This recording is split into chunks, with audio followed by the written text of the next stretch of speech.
Statybose smulkmenų nebūna ir kartais detalė, kuri rodos turėtų negadinti gyvenimo, virsta rimtu galvos skausmu. Maža to dar ir skleidžiančių nemalonų kvapą. Bet apie viską nuo pradžių. Liūdnoka istorija apie valymo įrenginį, kuris neveikė taip, kaip turėjo veikti. Pirminis sprendimas buvo vystytojo, iškart pastatytas lenkiškos gamybos septikas, septiko bačka. Žodžiu, nėra nei orapotės, nei jokių valymų, nei sertifikacijų.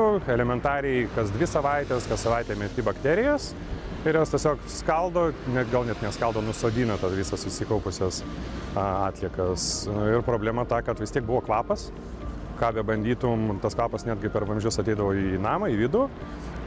Gan greit kimšdavosi, dažnai tenka išsiurbti ir finale baigėsi taip, kad iš vis jisai skylo ir įkrito į vidų jau su visa danga iš viršaus. Tai buvo sprendimas, kad reikia kažką su to daryti, tikrai nestatyti to, kas yra, o rasti optimalesnį sprendimą.